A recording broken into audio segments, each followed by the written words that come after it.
Hello friends, आज हम बात करने वाले हैं स्ट्रेटेजिक माइंडसेट बाय थिबो म्यूरिस बुक के बारे में। प्रकाश एक 32 साल का आदमी जो हमेशा से अपनी लाइफ को लेकर थोड़ा सा कंफ्यूज रहा है। वो एक मिड साइज कंपनी में काम करता है और हर महीने सैलरी मिलने पर बस यही सोचता है कि आखिर वो अपनी लाइफ में क्या कर रहा है। कुछ साल पहले उसने बड़े सपने देखे थे, एक अच्छी नौकरी, खुद का घर और वो सब कुछ जो एक परफेक्ट लाइफ के लिए चाहिए। लेकिन अब दिन बस ऑफिस के काम और वीकेंड के बिंज वॉचिंग में निकल जाते हैं। एक दिन ऑफिस से लौटते वक्त मेट्रो में बैठे बैठे प्रकाश ने सोचा कि उसे अपनी लाइफ में कुछ बदलने की ज़रूरत है। उसने अपने दोस्त अरुण को फ़ोन किया, जो हमेशा उसे कुछ नया पढ़ने और सीखने की सलाह देता था। अरुण ने एक किताब सजेस्ट की, स्ट्रेटेजिक माइंडसेट, एक 7 दिन का योजना को पहचानने के लिए क्या महत्वपूर्ण है और एक ऐसी रणनीति बनाने के लिए जो काम करती है, द्वारा थिबो म्यूरिस से। प्रकाश ने तुरंत अपने फ़ोन में किताब डाउनलोड कर ली। उस रात उसने खुद से प्रॉमिस किया कि चाहे कुछ भी हो वो इस किताब को पूरा पढ़ेगा। अगली सुबह उसने अपना अलार्म जल्दी सेट किया और दिन की शुरुआत किताब के पहले चैप्टर से की। पहला लेसन था the importance of long term goals. Prakash को यह कुछ भारी भरकम टॉपिक लगा, लेकिन जैसे जैसे उसने पढ़ना शुरू किया वैसे वैसे उसे समझ आने लगा कि शायद उसकी लाइफ का मिसिंग पीस यही है। किताब में लिखा था कि अगर आपकी लाइफ में कोई लॉन्ग टर्म गोल नहीं है तो आप अपने छोटे छोटे डिसीजंस में ही उलझ कर रह जाते हो। प्रकाश को अचानक वो सारे पल याद आए जब उसने अपने गोल्स को क्लियर नहीं किया था। कभी उसने अपनी सेविंग्स प्लान नहीं की तो कभी उसने अपनी करियर ग्रोथ पर ध्यान नहीं दिया। किताब पढ़ते हुए उसे रियलाइज हुआ कि उसका फोकस हमेशा इमीडिएट नीड्स पर रहा है, जैसे सैलरी मिलने पर शॉपिंग करना या वीकेंड पर फ्रेंड्स के साथ घूमना। लेकिन लॉन्ग टर्म गोल्स की प्लानिंग उसके दिमाग में कभी आई ही नहीं। किताब ने उसे एक एनालॉजी दी, think of your life as a ship, without a clear destination the winds and currents will take you wherever they want, but if you have a clear goal you can steer the ship accordingly. Prakash को लगा कि उसकी life भी एक ऐसी ही भटकी हुई ship की तरह है। उसने खुद से पूछा, मेरा अल्टीमेट गोल क्या है? लेकिन जवाब कुछ साफ नहीं था। किताब में लिखा था कि लॉन्ग टर्म गोल्स को सेट करना ज़रूरी है, क्योंकि ये आपके रोज़मर्रा के डिसीजंस को शेप करते हैं। अगर आपका गोल क्लियर होगा तो आप डिस्ट्रैक्शन से बच सकते हैं। प्रकाश ने तुरंत अपनी नोटबुक उठाई और अपने कुछ बड़े सपनों को लिखने की कोशिश की। पहले उसने एक जेनेरिक गोल लिखा, मैं सक्सेसफुल बनना चाहता हूँ। लेकिन जैसे ही उसने इसे पढ़ा उसे लगा कि यह बहुत वेग है। किताब में बताया गया था कि गोल्स को स्पेसिफिक और मेजरेबल होना चाहिए। इस पर काम करते हुए उसने लिखा, 5 साल में मुझे अपने फील्ड में एक सीनियर पोजीशन पर पहुंचना है। ये गोल उसे कुछ सॉलिड और अचीवेबल लगा। फिर उसने अपनी पर्सनल लाइफ के लिए गोल्स लिखे, जैसे अपनी हेल्थ पर ध्यान देना और एक घर खरीदना। किताब ने उसे एक और चीज़ सिखाई, अपने गोल्स पर रेगुलरली रिफ्लेक्ट करना। म्यूरिस ने लिखा था कि गोल्स को सिर्फ लिखकर छोड़ देना काफ़ी नहीं है, उन्हें टाइम टू टाइम रिव्यू करना ज़रूरी है, ताकि आप ये देख सको कि आप सही ट्रैक पर हो या नहीं। प्रकाश को ये बात बहुत प्रैक्टिकल लगी।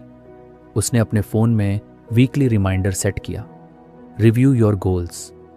उसे याद आया कि किताब में एक कोट लिखा था, आपके लक्ष्य आपको थोड़ा डरा दें और बहुत ज़्यादा उत्साहित करें। प्रकाश को ये लाइन बहुत इंस्पायरिंग लगी। उसने सोचा, अगर मेरे गोल्स मुझे चैलेंज नहीं कर रहे तो शायद वो गोल्स वर्थ अचीविंग ही नहीं है। उस दिन ऑफिस जाते वक्त प्रकाश ने मेट्रो में बैठकर अपने गोल्स के बारे में और सोचने का वक्त लिया। उसने डिसाइड किया कि वो हर दिन कम से कम 30 मिनट अपने गोल्स की तरफ काम करेगा, चाहे वो कुछ नया सीखना हो, कोई स्किल डेवलप करना हो या बस अपनी हेल्थ इंप्रूव करना हो। उसने एक ऐप डाउनलोड की जहां वो अपने डेली प्रोग्रेस को ट्रैक कर सके। ऑफिस में उस दिन उसे कुछ अजीब लगा। ऐसा लग रहा था जैसे अब उसे अपनी लाइफ को एक न्यू लेंस से देखना आ गया है। वो अपने काम पर पहले से ज़्यादा ध्यान देने लगा, क्योंकि उसे पता था कि यही उसकी लॉन्ग टर्म स्ट्रैटेजी का हिस्सा है। उसने अपने कॉलीग्स को भी नोटिस किया। कुछ लोग सिर्फ अपनी सैलरी के लिए काम कर रहे थे, जबकि कुछ लोग अपने करियर ग्रोथ को लेकर पैशनेट थे। प्रकाश को समझ में आ गया कि उसे कौन सा रास्ता चुनना है। शाम को घर लौटकर उसने फिर से किताब पढ़ना शुरू किया। उसने उस दिन सिर्फ पहला लेसन ही खत्म किया था, लेकिन उस लेसन ने उसकी सोच बदल दी थी। उसने महसूस किया कि अगर वो अपनी लाइफ में बड़ा बदलाव लाना चाहता है तो उसे स्मॉल बट कंसिस्टेंट स्टेप्स लेने होंगे। रात को सोने से पहले उसने अपने गोल्स को दोबारा पढ़ा और खुद से वादा किया कि चाहे कितना भी मुश्किल क्यों ना हो, वो अपनी लाइफ को बेहतर बनाने के लिए हर संभव कोशिश करेगा। दिन सुबह प्रकाश ने फिर से अपनी अलार्म की आवाज पर उठते ही किताब खोल ली। उसने सोचा, कल की तरह आज भी कुछ नया सीखने को मिलेगा। पहले चैप्टर ने उसकी सोच को पूरी तरह बदल दिया था। अब वो लाइफ में फोकस और क्लैरिटी लाने के लिए जेन्युइनली एक्साइटेड था। आज का लेसन था इफेक्टिवनेस ओवर एफिशिएंसी। उसने पढ़ना शुरू किया और धीरे धीरे हर लाइन में डूबता चला गया।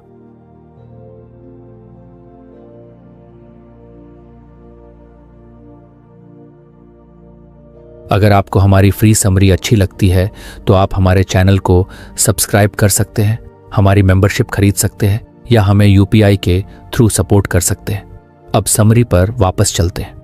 किताब की शुरुआत में म्यूरिस ने एक सवाल पूछा, are you doing the right things और जस्ट डूइंग थिंग्स राइट? इस सवाल ने प्रकाश को सोचने पर मजबूर कर दिया।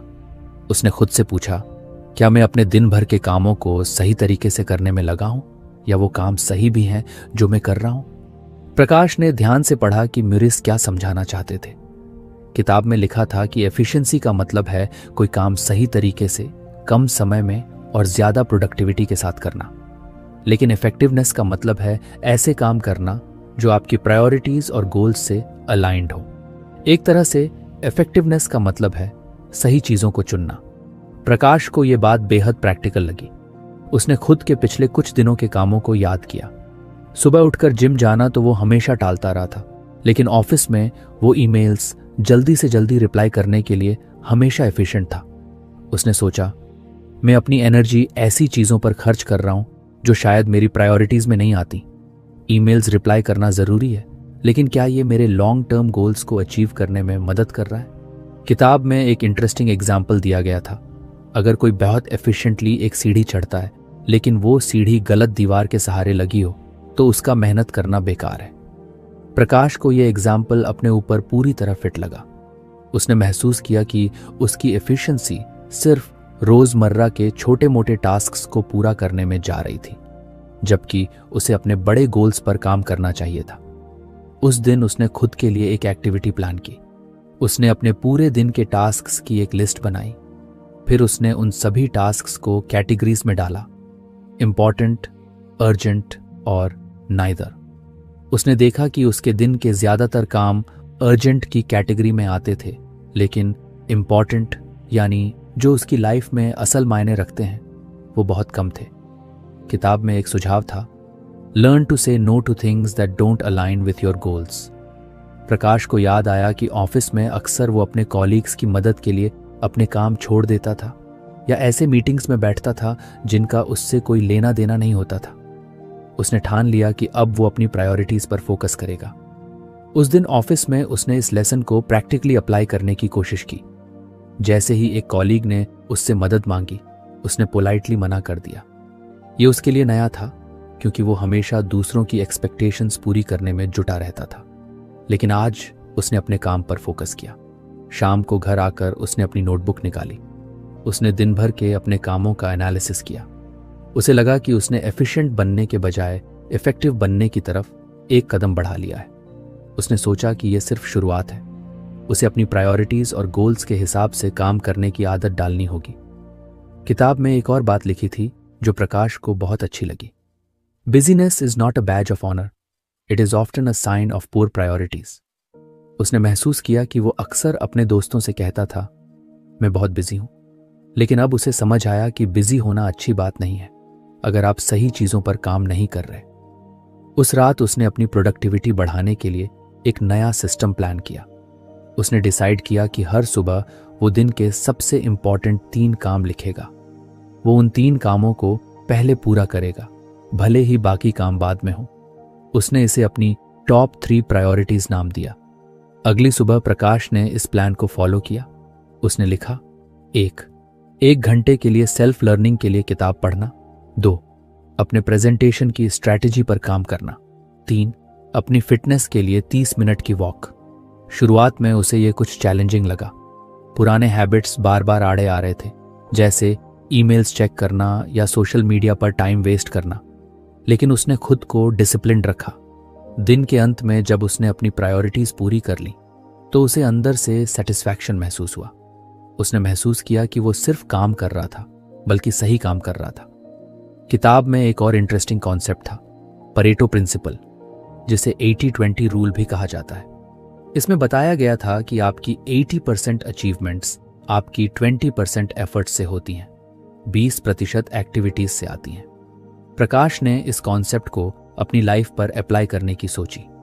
उसने लिखा कि कौन से 20% काम उसे उसकी 80% सक्सेस देंगे।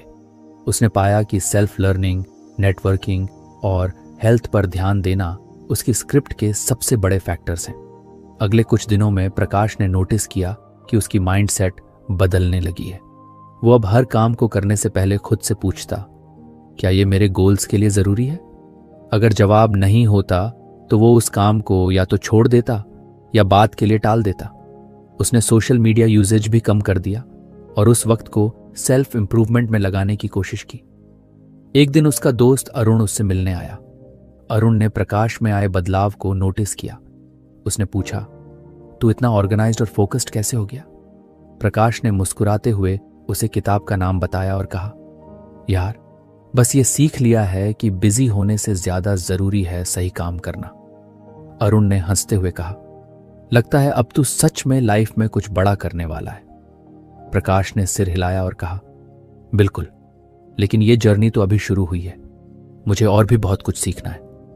रात को प्रकाश ने अपनी जर्नल में लिखा, effectiveness is not about doing more, it's about doing what matters. Today I feel like I am finally on the right track.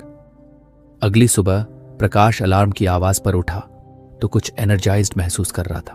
वो समझ चुका था कि किताब की हर सीख उसे अपनी लाइफ में नई क्लैरिटी दे रही है। उसने खुद से कहा, चलो देखते हैं आज क्या सीखने को मिलता है। उसने जल्दी जल्दी अपनी चाय बनाई और किताब खोल ली। आज का लेसन था इंक्रीमेंटल ग्रोथ। जैसे ही प्रकाश ने पढ़ना शुरू किया, उसने एक लाइन पर ध्यान दिया, छोटे सुसंगत कदम बहुत ही पल में बहुत कुछ नहीं दिखते हैं, लेकिन समय के साथ वे असाधारण परिणाम पैदा करते हैं। ये सुनते ही प्रकाश को अपनी पुरानी आदतें याद आने लगीं। वो हमेशा बड़े बड़े गोल्स सेट करता था, जैसे 1 महीने में 10 किलो वजन कम करना या 3 महीने में नई भाषा सीखना। लेकिन कुछ दिन मोटिवेशन के साथ काम करने के बाद वो हार मान लेता। किताब में म्यूरिस ने बताया था कि ऐसा इसलिए होता है क्योंकि लोग बड़ी बड़ी उम्मीदें पाल लेते हैं और जल्दी रिजल्ट्स चाहते हैं, लेकिन असली बदलाव छोटे लगातार किए गए प्रयासों से आता है। इसे पढ़ते हुए प्रकाश को याद आया कि कैसे स्कूल में हर दिन कुछ कुछ पढ़ने वाले स्टूडेंट्स साल के अंत में टॉप करते थे, जबकि वो लास्ट मिनट पढ़ाई करने वाला हमेशा एवरेज रहता था। प्रकाश को लगा कि ये लेसन उसकी लाइफ के हर पहलू पर लागू होता है। उसने खुद से पूछा, क्या मैं बड़े गोल्स की वजह से खुद को ओवरवेल्म कर रहा हूं? क्या मैं छोटे स्टेप्स को अंडर एस्टिमेट कर रहा हूं? जवाब एकदम साफ था, हाँ। किताब में एक और पावरफुल कॉन्सेप्ट दिया गया था, द पावर ऑफ 1% सुधार। मूरिस ने कहा था कि अगर आप हर दिन अपनी किसी स्किल या हैबिट में सिर्फ 1% सुधार करते हो तो 1 साल में आप उस चीज में 37 गुना बेहतर हो सकते हो। यह सुनकर प्रकाश को लगा कि वो हमेशा लॉन्ग जंप्स की सोचता रहा है, जबकि असली सक्सेस छोटे छोटे कदम उठाने में है। उसने सोचा कि इसे कैसे अपनी लाइफ में अप्लाई करे। उसने अपनी नोटबुक निकाली और उन एरियाज को लिखा जहां वो सुधार करना चाहता था। उसने पाया कि सबसे ज्यादा इंप्रूवमेंट की जरूरत उसकी फिटनेस, करियर स्किल्स और टाइम मैनेजमेंट में थी। लेकिन इस बार उसने तय किया कि वो अनरियलिस्टिक गोल्स नहीं बनाएगा, वो छोटे छोटे एक्शनेबल स्टेप्स पर फोकस करेगा। फिटनेस के लिए उसने प्लान किया कि हर दिन सिर्फ 15 मिनट वॉक करेगा। पहले वो जिम ज्वाइन करने और 2 घंटे वर्कआउट करने की सोचता था, लेकिन अब उसे समझ आया कि सस्टेनेबल हैबिट्स ही ज्यादा इंपॉर्टेंट है। उसने खुद से कहा, अगर मैं रोज 15 मिनट वॉक कर सकता हूं तो धीरे धीरे इसे बढ़ाकर 30 मिनट कर पाऊंगा। करियर स्किल्स के लिए उसने रोज 20 मिनट सेल्फ लर्निंग का प्लान बनाया। उसने पहले ही किताब पढ़ने की आदत शुरू कर दी थी, तो उसने सोचा कि इसे और कंसिस्टेंट बनाएगा। उसने लिंक्डइन पर कुछ फ्री कोर्सेज के बारे में भी सर्च किया जो उसके करियर के लिए रेलिवेंट थे। टाइम मैनेजमेंट के लिए उसने पोमोडोरो तकनीक आजमाने का सोचा। इस तकनीक में 25 मिनट फोकस के साथ काम करना होता है और फिर 5 मिनट का ब्रेक लिया जाता है। प्रकाश ने महसूस किया कि उसकी प्रोडक्टिविटी अक्सर डिस्ट्रैक्शंस की वजह से कम हो जाती है। ये तकनीक उसे फोकस्ड रहने में मदद कर सकती थी। उस दिन ऑफिस में प्रकाश ने पहली बार इंक्रीमेंटल ग्रोथ का प्रैक्टिकल टेस्ट किया। उसने सोचा कि वो अपनी सबसे बोरिंग टास्क, एक पुरानी रिपोर्ट को ऑर्गेनाइज करना, 25 मिनट के सेशन में करेगा। उसने टाइमर सेट किया और सिर्फ उस काम पर फोकस किया। जैसे ही टाइमर खत्म हुआ, वो हैरान था कि वो काम जिसे वो कई दिनों से टाल रहा था अब आधे से ज्यादा खत्म हो चुका था। शाम को घर आकर उसने अपनी वॉक का रूटीन शुरू किया। उसने हेडफोन्स लगाए और अपने फेवरेट गानों के साथ 15 मिनट की वॉक की। उसे पता था कि यह कोई बड़ी अचीवमेंट नहीं है, लेकिन उसे सेटिस्फैक्शन हुआ कि उसने शुरुआत कर दी है। उसने खुद से कहा, आज 15 मिनट, कल 20 और फिर धीरे धीरे 1 घंटा। किताब में एक और चीज लिखी थी जिसने प्रकाश को गहराई से सोचने पर मजबूर कर दिया। म्यूरिस ने लिखा था, don't wait for motivation, focus on consistency. Prakash को महसूस हुआ कि वो अक्सर चीजों को शुरू करने के लिए इंस्पिरेशन का इंतजार करता था, लेकिन अब उसने समझा कि मोटिवेशन आ जा सकती है, कंसिस्टेंसी ही असली की है। अगले कुछ दिनों में प्रकाश ने अपनी इंक्रीमेंटल ग्रोथ की फिलॉसफी को अपनी हैबिट्स में उतार लिया। वो सुबह उठते ही किताब के 2 पेज पढ़ता, ऑफिस में पोमोडोरो सेशंस में काम करता और शाम को 15 से 20 मिनट वॉक करता। उसने महसूस किया कि वो हर दिन कुछ बेहतर महसूस कर रहा है। एक दिन उसने सोचा कि क्यों ना इस फिलॉसफी को अपनी फाइनेंसेस पर भी अप्लाई किया जाए। उसने अपने मंथली एक्सपेंसेस का एनालिसिस किया और एक सिंपल रूल बनाया, वो हर महीने अपनी सैलरी का 10% बचाएगा। पहले वो सोचता था कि बड़ी सेविंग्स तभी हो सकती है जब उसकी सैलरी बढ़ेगी, लेकिन अब उसे समझ आया कि छोटी सेविंग्स भी लंबे समय में बड़ा फर्क ला सकती है। उसने एक सेपरेट सेविंग्स अकाउंट खोल लिया और ऑटोमेट कर दिया कि हर महीने 10% सैलरी उसमें ट्रांसफर हो जाए। प्रकाश को धीरे धीरे इस इंक्रीमेंटल ग्रोथ की ताकत महसूस होने लगी। उसने नोटिस किया कि उसका स्ट्रेस लेवल कम हो रहा है, क्योंकि अब वो अनरियलिस्टिक एक्सपेक्टेशंस नहीं रखता था। उसने समझ लिया था कि सक्सेस एक मैराथन है, स्प्रिंट नहीं। एक वीकेंड पर जब प्रकाश अपने दोस्त अरुण से मिला तो उसने अपनी प्रोग्रेस के बारे में बताया। अरुण ने उसकी बात सुनकर कहा, तू बहुत सही जा रहा है, लेकिन क्या कभी यह महसूस हुआ कि छोटे छोटे स्टेप्स कभी कभी बोरिंग लग सकते हैं? प्रकाश ने जवाब दिया, हाँ बिल्कुल, लेकिन अब मुझे ये समझ आ गया है कि डिसिप्लिन हमेशा एक्साइटिंग नहीं होता। धीरे धीरे रिजल्ट्स नजर आने लगते हैं और वही मोटिवेशन देता है। अरुण ने मुस्कुराते हुए कहा, तो अब तू बड़ी लीप्स लेने का सपना छोड़ चुका है? प्रकाश ने कहा, नहीं, बड़े सपने अब भी हैं, लेकिन उन्हें हासिल करने का तरीका बदल गया है। अब मैं छोटे स्टेप्स को भी उतना ही इंपॉर्टेंट मानता हूं जितना डेस्टिनेशन को। रात को प्रकाश ने अपनी जर्नल में लिखा, small steps are not insignificant, they are the foundation of great achievements. Today I walked 15 minutes, read 5 pages and completed 1 productive Pomodoro session। ये सब छोटे लग सकते हैं, लेकिन मैं जानता हूं कि ये मेरे फ्यूचर को बेहतर बना रहे हैं। प्रकाश ने अब तक अपनी लाइफ में कई छोटे छोटे बदलाव करने शुरू कर दिए थे। उसने महसूस किया कि इंक्रीमेंटल ग्रोथ का कॉन्सेप्ट उसकी जिंदगी को बेहतर बना रहा है। लेकिन जब उसने किताब का अगला लेसन पढ़ा, मैनेजिंग एनर्जी साइकिल्स, तो उसे लगा कि यह शायद अब तक की सबसे प्रैक्टिकल और इम्पैक्टफुल सीख हो सकती है। सुबह की चाय पीते हुए प्रकाश ने किताब पढ़नी शुरू की। इस लेसन की पहली ही लाइन थी, it's not about managing time, it's about managing energy. Prakash को यह बात कुछ कंफ्यूजिंग लगी। उसने हमेशा सुना था कि टाइम मैनेजमेंट ही प्रोडक्टिविटी का सबसे बड़ा रहस्य है, लेकिन म्यूरिस कुछ और ही कह रहे थे। उसने पढ़ना जारी रखा। किताब में बताया गया था कि हर इंसान के एनर्जी लेवल्स पूरे दिन में फ्लक्चुएट करते हैं। कोई सुबह ज्यादा एनर्जेटिक होता है तो कोई रात में। मूरिस ने कहा था कि प्रोडक्टिविटी का असली राज ये है कि आप अपने पीक एनर्जी आवर्स को पहचानो और उन्हें सबसे चैलेंजिंग कामों के लिए इस्तेमाल करो। बाकी लो एनर्जी आवर्स में ऐसे टास्क्स करो जो ज्यादा दिमाग नहीं लगाते। प्रकाश ने सोचा, यार ये तो एकदम सही बात है। मैं अक्सर सबसे मुश्किल कामों को तब टैकल करता हूं जब मेरा दिमाग थका हुआ होता है और फिर उस काम में ज्यादा वक्त लग जाता है। उसने तुरंत अपनी नोटबुक निकाली और खुद से सवाल किए। 1. मेरे दिन के कौन से घंटे सबसे प्रोडक्टिव होते हैं? दूसरे, मैं किस वक्त सबसे थका हुआ महसूस करता हूं? तीसरा, क्या मैं अपने हाई एनर्जी समय का सही इस्तेमाल कर रहा हूं? उसने अपनी दिनचर्या पर गौर किया।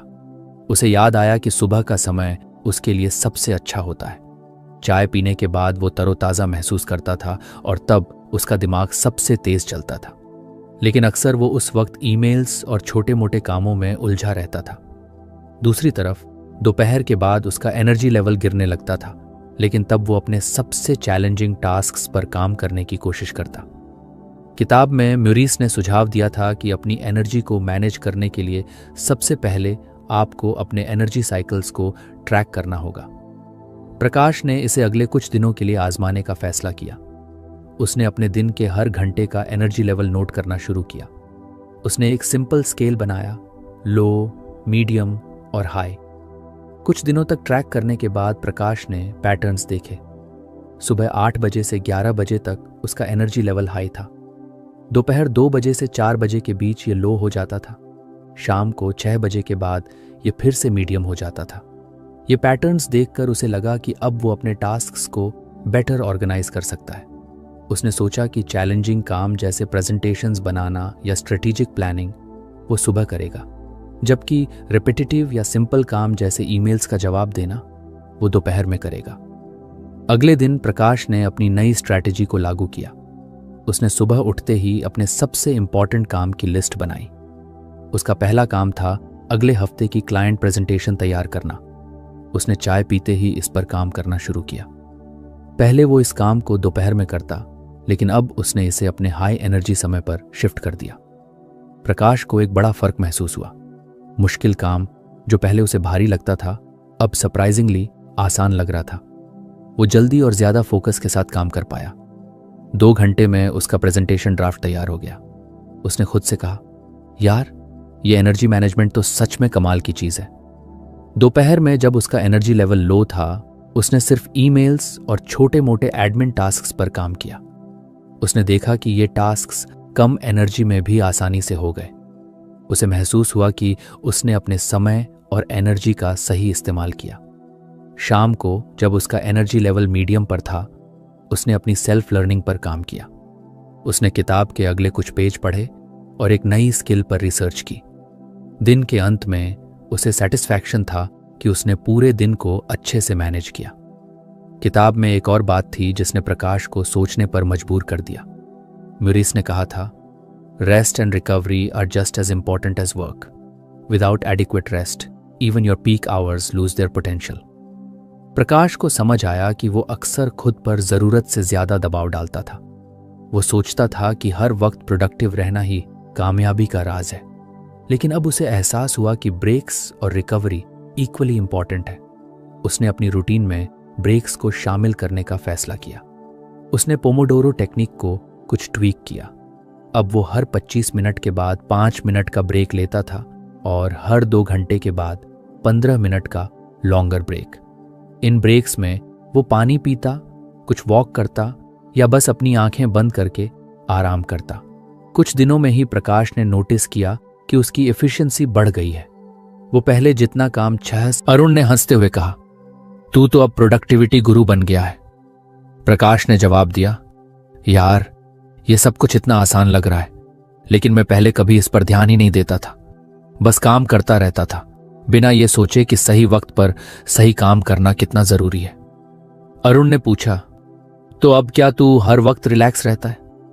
प्रकाश ने मुस्कुराते हुए कहा, नहीं यार, काम का प्रेशर अब भी होता है, लेकिन अब मैं स्मार्ट तरीके से काम करता हूं। सबसे मुश्किल काम तब करता हूं जब मेरी एनर्जी हाई होती है, और जब मेरी एनर्जी कम होती है तो मैं खुद को अननेसेसरी पुश नहीं करता।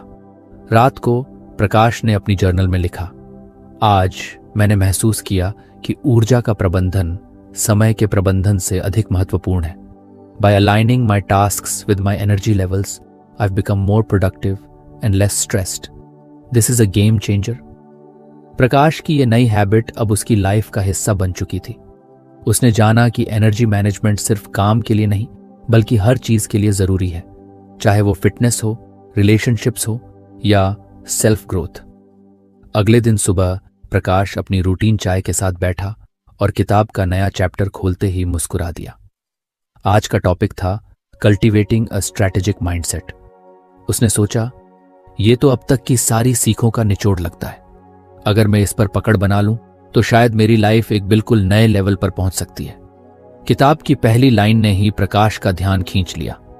एक स्ट्रैटेजिक माइंडसेट नहीं है केवल समस्याओं का समाधान करने के बारे में, यह है सही प्रश्न पूछने के बारे में जो गहरी दृष्टि प्राप्त करने के लिए आवश्यक है। प्रकाश ने रुककर खुद से पूछा, क्या मैं अपनी लाइफ में सही सवाल पूछता हूं? उसे तुरंत जवाब मिला, शायद नहीं। किताब में म्यूरिस ने बताया कि एक स्ट्रेटेजिक माइंडसेट का मतलब है हर स्थिति को सिर्फ सतही तौर पर न देखना बल्कि गहराई से सोचना। इसका मतलब है कि समस्या का हल ढूंढने से पहले यह समझना कि समस्या असल में है क्या। प्रकाश को लगा कि यह बात उसकी पर्सनल और प्रोफेशनल लाइफ दोनों पर लागू होती है। कुछ साल पहले प्रकाश को ऑफिस में एक बड़ा प्रोजेक्ट दिया गया था। उसने पूरे जोश के साथ काम शुरू किया, लेकिन आखिरी वक्त पर प्रोजेक्ट फेल हो गया। उस वक्त उसने इसे बैड लक मान लिया था, लेकिन अब सोचते हुए उसे समझ आया कि असल में उसने सही सवाल नहीं पूछे थे। उसने कभी ये नहीं सोचा कि क्लाइंट की असली जरूरत क्या थी। वो बस सरफेस लेवल डिटेल्स पर काम करता रहा। किताब में आगे लिखा था कि स्ट्रेटेजिक माइंडसेट डेवलप करने का पहला कदम है आस्क बेटर क्वेश्चंस। म्यूरिस ने सुझाव दिया था कि हर प्रॉब्लम के लिए आपको 3 सवाल जरूर पूछने चाहिए। 1, क्यों यह समस्या मौजूद है? 2, what are the possible solutions? 3, what's the most effective solution with the least effort? Prakash ने तुरंत अपनी नोटबुक निकाली और आज ऑफिस में होने वाली एक मीटिंग के लिए तैयारी शुरू कर दी। उसने मीटिंग के एजेंडा को देखा और तीनों सवालों को अप्लाई किया। उसे महसूस हुआ कि इन सवालों ने उसे क्लैरिटी दी और उसने पहले ही कुछ प्रैक्टिकल सॉल्यूशन सोच लिए थे। उस दिन मीटिंग के दौरान जब बॉस ने टीम से प्रॉब्लम का हल पूछा, प्रकाश ने अपने स्ट्रैटेजिक तरीके से तैयार किए गए इनसाइट्स शेयर किए। उसका जवाब सुनकर सभी इंप्रेस्ड थे। बॉस ने कहा, प्रकाश, तुम्हारा पर्सपेक्टिव बेहद क्लियर और प्रैक्टिकल है। प्रकाश को अंदर से गर्व महसूस हुआ। उसने खुद से कहा, यार, यह सही सवाल पूछने की ताकत है। किताब में एक और बात थी जिसने प्रकाश को गहराई से सोचने पर मजबूर कर दिया। म्यूरिस ने लिखा था, a strategic mindset thrives on creativity and collective intelligence. Prakash को समझ आया कि सिर्फ खुद के दम पर सोचने की बजाय दूसरों की राय और उनकी स्किल्स का फायदा उठाना भी एक बड़ी ताकत है। उसने सोचा कि क्या वो हमेशा अकेले ही सारे सॉल्यूशंस ढूंढने की कोशिश करता रहा है? जवाब था हाँ। उसने उसी वक्त एक नई आदत अपनाने का फैसला किया। उसने अपनी टीम में एक ब्रेनस्टॉर्मिंग सेशन प्लान किया जिसमें हर किसी को अपनी राय रखने का मौका मिले। उसने महसूस किया कि दूसरों के पर्सपेक्टिव से उसे वो इनसाइट्स मिल सकते हैं जिनके बारे में उसने कभी सोचा ही नहीं था। अगले हफ्ते जब प्रकाश ने अपनी टीम के साथ एक प्रोजेक्ट पर काम करना शुरू किया तो उसने देखा कि एक टीम में कई अलग अलग आइडियाज मिलते हैं। एक जूनियर मेंबर ने एक ऐसा आइडिया दिया जो सबसे प्रैक्टिकल और कॉस्ट इफेक्टिव था। प्रकाश को लगा कि अगर वो अपनी पुरानी आदत के मुताबिक अकेले डिसीजन लेता तो ये ब्रिलियंट आइडिया शायद सामने ही नहीं आता। म्यूरिस ने किताब में क्रिएटिविटी को भी स्ट्रेटेजिक माइंडसेट का एक अहम हिस्सा बताया था। उन्होंने कहा था, creativity isn't limited to art, it's the ability to look at problems from new angles and craft innovative solutions. Prakash ने इसे अपनी लाइफ में इंप्लीमेंट करने के लिए एक और एक्सरसाइज शुरू की। उसने हर दिन एक समस्या के लिए कम से कम 3 अलग अलग सॉल्यूशंस सोचना शुरू किया। पहले यह कुछ मुश्किल लगा, लेकिन धीरे धीरे उसने महसूस किया कि उसका दिमाग ज्यादा फ्लेक्सिबल हो रहा है। एक दिन जब प्रकाश ऑफिस में एक टाइट डेडलाइन के साथ फंसा हुआ था, उसने अपनी क्रिएटिविटी को टेस्ट करने का फैसला किया। उसने अपने यूजुअल तरीके को छोड़कर एक नया और सिंप्लीफाइड तरीका अपनाया। नतीजा ये हुआ कि उसका काम पहले से आधे समय में पूरा हो गया। उसने महसूस किया कि क्रिएटिविटी सिर्फ आर्ट नहीं है, ये काम को स्मार्टली टैकल करने का तरीका भी है। प्रकाश ने किताब के उस हिस्से को भी गहराई से पढ़ा जहां म्यूरिस ने कलेक्टिव उन्होंने लिखा था कि हर इंसान का अपना एक यूनिक पर्सपेक्टिव होता है और जब इन पर्सपेक्टिव्स को मिलाया जाए तो एक्स्ट्रॉर्डिनरी रिजल्ट्स मिल सकते हैं। प्रकाश ने खुद से कहा, यार ये तो टीम वर्क का अल्टीमेट पावर है। उसने अपनी टीम के साथ काम करते हुए यह फिलॉसफी अपनानी शुरू कर दी। अब वह हर मीटिंग में अपनी राय देने से पहले दूसरों की बात सुनता। उसने देखा कि इससे उसे नई इंसाइट्स मिलती हैं और उसका डिसीजन मेकिंग प्रोसेस पहले से ज्यादा इन्फॉर्म्ड हो गया है। प्रकाश ने महसूस किया कि स्ट्रेटेजिक माइंडसेट सिर्फ काम के लिए नहीं बल्कि पर्सनल लाइफ के लिए भी जरूरी है। उसने खुद से सवाल किया, व्हाट, क्या मैं अपने गोल्स को लेकर क्लियर हूं? 2, क्या मैं अपने निर्णयों को सही तरीके से विश्लेषण करता हूं? 3, क्या मैं अपनी क्रिएटिविटी और दूसरों की इंटेलिजेंस का सही इस्तेमाल कर रहा हूं? उसने महसूस किया कि स्ट्रेटेजिक माइंडसेट डेवलप करना एक ऑनगोइंग प्रोसेस है। ये कोई ऐसा स्किल नहीं है जो एक बार सीख लिया जाए, बल्कि इसे हर दिन रिफाइन करना होता है। रात को प्रकाश ने अपनी जर्नल में लिखा, today I learned that a strategic mindset is about clarity, creativity, and collaboration. It's not just about solving problems, it's about transforming challenges into opportunities. This is a mindset I want to cultivate every single day. प्रकाश की life अब पूरी तरह बदल चुकी थी। उसने किताब strategic mindset के हर लेसन को न केवल समझा बल्कि अपनी रोजमर्रा की जिंदगी में अपनाया। वो हर सुबह चाय के साथ किताब के कुछ पन्ने पढ़ता और उस पर सोचता कि इसे अपनी लाइफ में कैसे लागू कर सकता है। उसने देखा कि इन छोटे छोटे बदलावों ने उसकी प्रोडक्टिविटी, सोचने के तरीके और ओवरऑल सेटिस्फैक्शन को कितना बेहतर बना दिया है।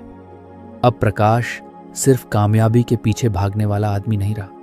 वो हर कदम पर सोचता, क्या यह कदम मेरी लॉन्ग टर्म गोल्स के लिए सही है? उसने अपने हर दिन के काम को अपने बड़े मकसद से जोड़ना सीख लिया था।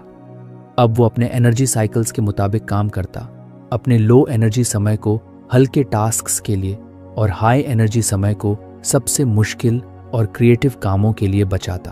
प्रकाश की सबसे बड़ी जीत ये थी कि उसने स्ट्रैटेजिक माइंडसेट को न केवल अपनी प्रोफेशनल लाइफ में बल्कि पर्सनल लाइफ में भी उतारा। उसने महसूस किया कि ये सोचने का तरीका उसके रिश्तों, सेहत और खुद की ग्रोथ के लिए भी उतना ही जरूरी है जितना उसके करियर के लिए। एक दिन ऑफिस में उसकी टीम ने उसे एक कॉम्प्लेक्स प्रोजेक्ट सौंपा। पहले के प्रकाश को यह काम बोझ की तरह लगता, लेकिन इस बार उसने काल्म रहकर हर स्थिति को एनालाइज किया।